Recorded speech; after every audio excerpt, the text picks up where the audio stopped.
Hello, तुम्हाला माहितीये श्लोक आणि स्तोत्रांनी आपल्या मुलांचा मेंदू हा तल्लख होतो. Memory power, better pronunciation, concentration ह्या सगळ्या गोष्टी श्लोक आणि स्तोत्रांनी होतात. इमोशनल स्टॅबिलिटी येते. आणि ह्या सगळ्या गोष्टी आपल्या पूर्वीच्या पिढ्यानपिढ्यांपासनं आपल्याकडे चालत आल्यात, त्याही या संस्कारांमधनं. बालसंवादचा तिसरा एपिसोड ह्यावरच आधारित आहे. श्लोक आणि स्तोत्र लहान मुलांना कसे शिकवावेत, कुठले शिकवावेत आणि त्याचं सोपं टेक्निक काय. 6 महिन्यापासून ते 6 वर्षापर्यंत मुलांचा मेंदू हा स्पंज सारखा असतो. तो सगळ्या गोष्टी ऍब्सॉर्ब करून घेत असतो. गोल्डन पिरियड म्हणतात याला. हे फाउंडेशन वय असतं ज्या एज मध्ये मुलांचं ग्रास्पिंग स्किल्स म्हणजे स्ट्रॉंग लिसनिंग पॉवर त्यांच्याकडे असते. आता बऱ्याच पालकांचा हा प्रश्न असतो की 6 महिन्यापासून ते 6 वर्षापर्यंत या एज ग्रुप मधली मुलं एका जागी बसतात का? ते सतत इकडे तिकडे पळत असतात, त्यांचे काही ना काहीतरी उद्योग चालू असतात, त्यांना बोलता येत नसतं. मग या फेज मध्ये स्तोत्र श्लोक कसे शिकवणार? बरं, यावरती मी तुम्हाला एक प्रश्न विचारते आणि या प्रश्नाचं उत्तर तुम्ही मला नक्की कमेंट बॉक्स मध्ये द्या. साधारण 2-2.25 वर्षाची मुलं झाली की आपण त्यांना प्री स्कूल्स मध्ये घालतो. तिथे त्यांना वेगवेगळे राईम्स शिकवले जातात, पोएम्स शिकवल्या जातात आणि त्या त्यांच्या सगळ्या पाठ होतात. टीव्हीवरच्या ऍडव्हर्टाईज पाठ होतात, लेटेस्ट हिंदी, मराठी, इंग्लिश गाणी पाठ होतात आणि आपण ते अगदी कौतुकाने सांगतो की आमच्या 4-4.25 वर्षाच्या मुलीचा सगळी लेटेस्ट गाणी पाठ आहेत, ऍडव्हर्टाईज पाठ आहेत. मग त्या कशा पाठ होतात? कारण त्या सतत त्यांच्या कानावर पडत असतात. मग हेच तर टेक्निक आहे. आपल्या आजी आजोबांनी, आपल्या आई बाबांनी आपल्याला स्तोत्र श्लोक हे काही असे एक एक ओळ शिकवले का? की एका जागी बस, माझ्या मागून पुढची ओळ म्हण, असे नाही शिकलो आपण. ते एका ठराविक वेळेला ते श्लोक स्तोत्र म्हणत असायचे. आपली आजी दिवे लागण्याच्या वेळेला रामरक्षा, अथर्वशीर्ष, संस्कृत श्लोकांचं पठण करायची. आपल्या ते कानावर पडत गेलं आणि ते पाठ झालं, आपल्याला कळलंच नाही. मग आपल्या ह्या लहान मुलांना हे शिकवण्याचं तंत्र, सोपं टेक्निक काय आहे हे मी माझ्या स्वानुभवातनं तुम्हाला सांगणार आहे. जो फॉर्म्युला मी यूज केला तो मी आज तुम्हाला सांगणार आहे. सकाळ झाली की आपण मुलांना उठवतो, पांघरुणांच्या घड्या घालतो, मुलांना सांगतो की चला शाळेची वेळ झाली. तेव्हा काय करायचंय? सुरुवात करायची. कराग्रे वसते लक्ष्मी, कर मध्ये सरस्वती, कर मूले तु गोविंदम, प्रभाते कर दर्शनम. आंघोळीला घेऊन गेलो, त्यांचा आवरत असतो तेव्हा छोटे छोटेसे श्लोक म्हणायचे, गायत्री मंत्र म्हणायचा, वक्रतुंड महाकाय असे श्लोक म्हणायचे. दुपारी जेव्हा शाळेतनं मुलं घरी येतात, जेवायला बसतात, किंवा अगदी लहान मुले 2.5-3 वर्षाचं आणि तुम्ही त्याला भरवताय, वदनी कवळ घेता नाम घ्या श्री हरीचे. संध्याकाळची वेळ आहे, दिवे लागण्याची वेळ आहे, मूल घरात काहीतरी ड्रॉइंग करतंय, ब्लॉक्स खेळतंय, काहीतरी ऍक्टिव्हिटी करतंय. तुम्हाला काय म्हणायचंय? शुभं करोति कल्याणम आरोग्यम धनसंपदा. रात्री झोपताना एक श्लोक आहे, जो श्लोक तुम्हालाही कदाचित आठवत नसेल.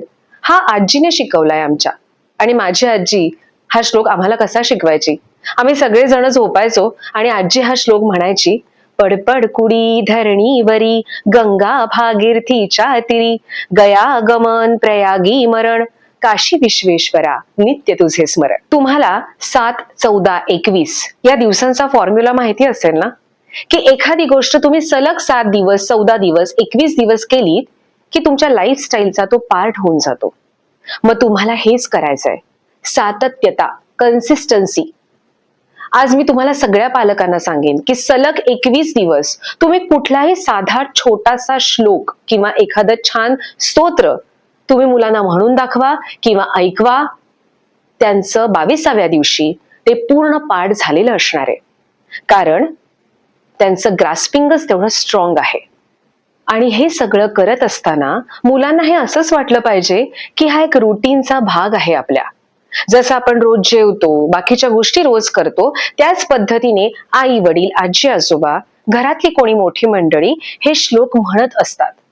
आणि ह्याच्यात आपल्याला करायचं काय नाहीये, तर त्यांना कुठल्याही पद्धतीची जबरदस्ती करायची नाहीये की एका जागी बस, हाताची घडी घाल, मी म्हणते माझ्या मागून म्हण, तुलाही यायलाच हवं. 6 वर्षापर्यंत मुलांना कुठलीही जबरदस्ती करू नका. त्यांना ऍप्रिशिएट करा. एखादा श्लोक म्हणताना उच्चार इकडे तिकडे झाला, इट्स ओके.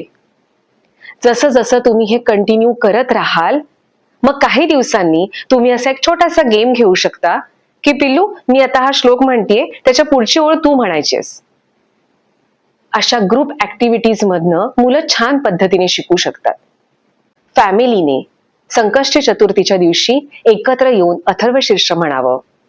शनिवारी हनुमान चालीसा, मारुती स्तोत्र म्हणावं. आपले पूर्वीपासूनचे जे सगळे श्लोक आहेत ते सगळे संस्कृत मध्ये आहेत. Sanskrit it's a mother of all languages. Sanskrit it's like a music therapy.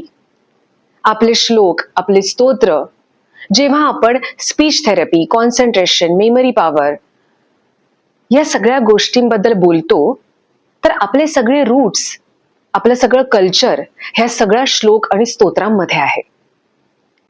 हे सगळे जे आपले श्लोक आहेत, स्तोत्र आहेत, ह्याच्या मागे एक सायन्स आहे. त्याचा जो रिदम आहे, त्याची जी व्हायब्रेशन्स आहेत, त्याच्यामुळे आपल्याला स्वतःला शांत वाटतं. मुलांना शांत झोप लागते, स्ट्रेस कमी होतो, अँझायटी कमी होते, एक प्रकारचा कॉन्फिडन्स येतो, लँग्वेज क्लॅरिटी येते. It's like a music therapy. आपल्या घरातलं वातावरण आनंदी, सकारात्मक ठेवण्याकरता, आपल्या घरातल्या मोठ्यांबद्दल आपोआप आदर वाटण्याकरता, आपल्या मुलांचा आणि पालकांचा एक बॉन्ड तयार होण्याकरता ह्या श्लोक, स्तोत्रांची मदत आपल्याला होते. या श्लोकांनी, ह्या स्तोत्रांनी आपला ब्रेन स्टिम्युलेट होतो. त्या रिदम्सनी, व्हायब्रेशन्सनी आपल्याला छान वाटतं, शांत वाटतं. अँझायटी, स्ट्रेस मॅनेजमेंट हे सगळे विषय सोपे होऊन जातात.